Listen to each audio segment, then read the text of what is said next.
نعرے تو کوئی نہ کوئی اپنے اپنے وقت پہ لگاتا ہی ہے یارو. صبح الیکشن شروع ہو جائے تو جو آدمی بڑا سنجیدہ ہے نا, بڑا سیانا ہے, وہ اپنی گاڑی پہ جھنڈا بھی لگائے گا, اس پہ پوسٹر بھی لگائے گا, اپنی جیب سے فلیکشن بھی بنوائے گا, فوٹو بھی لگائے گا, اپنے دروازے کے سامنے دفتر بھی کھولے گا, اور وہاں وہ کھانے کے بندوبست بھی کرے گا, اور جب ریلی نکالنی ہوگی تو ریلی بھی نکالے گا, نعرے لگانے ہوں گے تو نعرے بھی لگائے گا. وہ الگ بات ہے کہ الیکشن کے 6 ماہ کے بعد کہے گا اوہو بھول گیا ہوں, غلط بندے کو ووٹ دے بیٹھا ہوں. لیکن نعرے سیٹھ صاحب بھی لگاتے ہیں, نعرے وکلاء بھی نہیں لگاتے. ہاں نہ تو کرے نا, نہیں لگاتے تو میں بتاتا ہوں لگاتے ہیں. سارے اپنے اپنے پروگراموں پہ نعرے لگاتے ہیں, لیکن 6 ماہ کے بعد کہتے ہیں غلطی ہو گئی, غلط آدمی کے نعرے لگا بیٹھے. اور یارو چھوڑو, کب تک جھوٹوں کے نعرے لگاؤ گے؟ ہمارے ساتھ مل جاؤ. پہلے دن سے سچے نبی کے نعرے لگا رہے ہیں, ایک دن بھی سجدہ صاحب نہیں کرنا پڑا, ایک دن بھی سجدہ صاحب نہیں, پہلے دن سے لگا رہے ہیں. اور اعلیٰ حضرت فرماتے ہیں حشر تک ڈالیں گے پیدائش مولا کی دھوم, مثل فارس نجد کے کلے گراتے جائیں. او بھائی ادھر آ جائیں, سچے محبوب. حضرت ابو ہریرہ فرماتے ہیں انہوں نے نا شور کرنا شروع کیا, کہنے لگے لوگوں آؤ دیکھو جو سب سے زیادہ عزت والے ہیں وہ میرے مہمان بنے ہوئے. پھر انہوں نے کیا کیا, سارے محلے کی دعوت پکائی. نبی کریم علیہ السلام نے فرمایا ہمیں بلایا تو اب بتاؤ کرنا کیا ہے؟ تو عرض کرنے لگے یا رسول اللہ صلی اللہ علیہ وسلم میرے گھر کے کسی کونے میں 2 رکعتیں نماز پڑھ دیں, میں جب تک زندہ رہوں گا وہاں سجدے ہی ادا کرتا رہوں گا. صحابہ کرام کا جو وابستگی ہے نا ذات رسالت کے ساتھ, ذات ہمارے ہاں ایک تو وہ طبقہ ہے جو بیچارہ ابھی تک ابحاث میں الجھا ہوا ہے, اور ایک ہم لوگ ہیں جو منانے والے. ہمارا وہ ذوق, وہ خوبصورتی, وہ حسن, وہ وارفتگی. یارو دیکھو نا, ایک میں ہوں جو کہہ رہا ہوں میلاد کرنا چاہیے, اور ایک وہ شخص ہے جو ریڑھی لگاتا ہے, مزدوری کرتا ہے بیچارہ, اور روزانہ 100 روپیہ بچاتا ہے, پھر وہ بچا کے پیسے جمع کرتا ہے, پھر وہ سال کے بعد کسی نعت خواں کو, قاری کو, کسی خطیب کو دعوت دیتا ہے, پھر وہ دریاں بچھاتا ہے, پھر حسب توفیق وہ روٹی پکاتا ہے, پھر وہ لوگوں کو پیغام دیتا ہے. نہ اس کی فوٹو آتی ہے, نہ وہ اسٹیج پہ بیٹھتا ہے, نہ اس کا اشتہار پہ نام آتا ہے. لیکن ایک بات تو پکی ہے نا کہ اس نے غربتوں میں رہ کے جب ذکر رسول کی بزم سجائی ہے تو یہ تو دعویٰ ہے نا کہ اس کی روح کا رشتہ ہے مدینے والے رسول کے ساتھ, اس کی روح کا رشتہ ہے. ہمیں اپنی نسلوں کو, بچوں کو بتانا چاہیے. اور پھر پوری دنیا میں جب آپ میلاد مناتے ہیں تو پیغام امن جاتا ہے. پوری دنیا میں ایک دفعہ میلاد کی جلسے کو معمولی نہ سمجھے, میری طرف دیکھیں, جب آپ میلاد مناتے ہیں تو میری طرح کا بالکل چھوٹا آدمی بھی ہو تو یہ تو وہ بتاتا ہے نا کہ حضور کے آنے سے پہلے بیٹیاں ذبح ہوتی تھیں, یہ تو وہ بتاتا ہے نا غلام بکتے تھے, یہ تو بتاتا ہے نا کہ ماں باپ کی کوئی قدر. یہ ہر جگہ ہوتا ہے کہ نہیں ہوتا؟ ہر میلاد میں, بلکہ کئی لوگ شکوہ بھی کرتے ہیں, لو جی ہر سال وہی بات چھیڑ دیتے ہیں. تو میں کہتا ہوں یہی تو بات ضروری ہے چھیڑنی.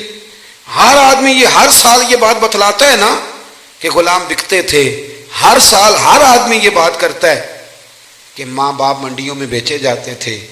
تو جب آپ ربیع الاول شریف میں میلاد مناتے ہیں نا تو نبی پاک کی تعلیمات نئے سرے سے پوری دنیا کے اندر پھیلتی, نئے سرے سے, نئے سرے سے. اور میں نے دیکھا ہے, میں نے ملک سے باہر بھی دیکھا ہے کہ صرف ایک زبان میں نہیں, ہر زبان میں میلاد کے جب تذکرے چھڑتے ہیں ہر زبان میں, تو پوری دنیا میں یہ پیغام جاتا ہے کہ یہ 12 ربیع الاول کے جو ایام ہے یہ پیغام امن کے ایام, یہ پیغام محبت کے ایام. یہاں عورتوں کے حقوق کی بات ہوگی, یہاں جانوروں کے حقوق کی بات ہوگی, یہاں ماں باپ کے حقوق کا ذکر ہوگا, یہاں پڑوسی کے حقوق کا ذکر ہوگا, یہاں بیٹی کی بابت بتایا جائے گا. ایک بات اور آپ سے کرنی ہے, اس پر بھی آپ نے خاص توجہ کرنی ہے. انسان کچھ چیزیں ایسی ہوتی ہیں جو اس کی تقریر سے ثابت ہوتی ہیں, اور کچھ چیزیں ایسی ہوتی ہیں جو اس کے عمل سے ثابت. ہمارا زمانہ نہ تیز لوگوں کا زمانہ ہے, لوگ آگے بڑھ کے نہ اپنا بتانا چاہتے ہیں. اپنا بتانے سے بات نہیں بنتی, عمل کرنے سے بات بنتی.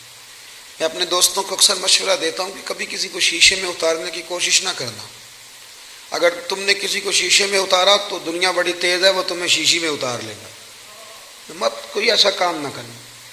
اخلاص حسن ہے زندگی کا، اخلاص والے لوگ اداکار نہیں ہوتے، وہ جو ہوتے ہیں وہ اصل ہی ہوتے ہیں، وہ جو ہوتے ہیں وہ اصل ہوتے ہیں، ان میں کوئی اداکاری نہیں ہوتی۔ میلاد شریف کا عنوان اور میرے نبی کریم صلی اللہ تعالی وسلم کی تشریف آوری، اس نے دنیا سے ہر ملمہ سازی کو دور کر دیا اور احساس، اخلاص، ان چیزوں کو بیدار کر دیا۔ حضور کے آنے سے پہلے رشتے سارے ہی تھے، ماں بھی ہوتی تھی، باپ بھی ہوتا تھا، بہنیں بھائی سب رشتے ہوتے تھے، رشتے تھے، ان میں احساس نہیں تھا۔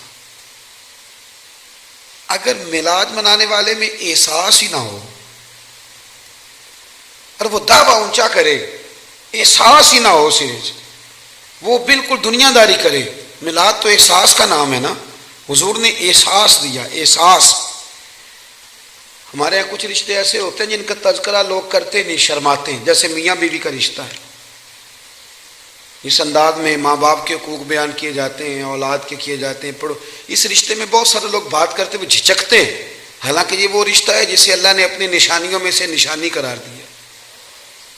نبی کریم علیہ السلام نے اس رشتے کا اتنا احساس بیان کیا۔ حضرت عائشہ صدیقہ رضی اللہ تعالیٰ عنہ فرماتی ہیں، حضور گھر میں نا اکثر اپنی پہلی زوجہ سیدہ خدیجہ الکبریٰ رضی اللہ تعالیٰ عنہ کا ذکر چھیڑ دیتے تھے، اکثر مجھے رشک آتا تھا، میں ناز کرتی تھی، کیا بات ہے، خدیجہ کی کیسے مقدر ہے کہ ان کے وصال کو زمانہ بیت گیا اور حضور ذکر کرتے ہیں۔ کہتی ہیں میرا دل تھا کبھی حضور سے پوچھوں گی۔ ایک دن نا نبی کریم علیہ السلام گوشت لائے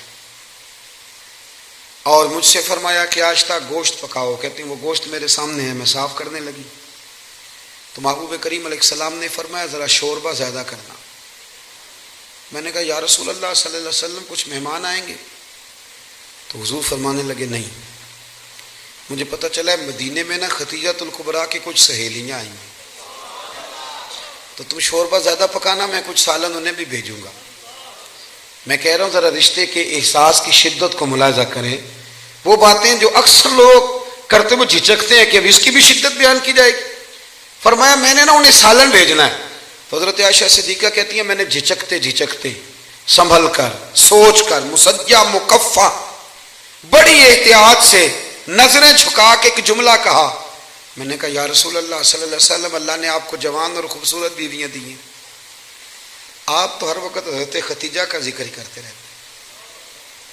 کہتی ہیں میں نے تو بات کر دی اور میں خاموش ہو گئی، اب میری جرت نہیں تھی کہ نظر اٹھا کے دیکھوں چہرہ نور کا رنگ کس طرح کا ہے، جھجک رہی تھی۔ پوری ہمت کر کے میں نے ذرا نظر اٹھائی تو حضور کے چہرے پہ جلال تھا۔ تو محبوب فرمانے لگے عائشہ آج بات کی، آج کے بعد نہ کرنا۔ یا رسول اللہ کیا ہوا؟ فرمایا عائشہ میرے پاس جتنے لوگ آئے ہیں نا وہ سکھوں کے وقت آئے ہیں، خدیجہ تو میرے دکھوں کی ساتھی ہے، وہ تو میری تکلیفوں کی ساتھی۔ فرمایا لوگ مجھے پتھر مارتے، میری راہوں میں کانٹے بچھاتے، میں پریشان ہو کے گھر لوٹتا، اس وفادار بیوی کے ایک ہاتھ میں دودھ کا پیالہ ہوتا، ایک ہاتھ میں کھجوریں ہوتی، کھجور کھلا کے دودھ پلا کے بستر بچھا کے کہتی محبوبہ غم نہ کرنا، اللہ بڑی شان عطا فرمائے گا۔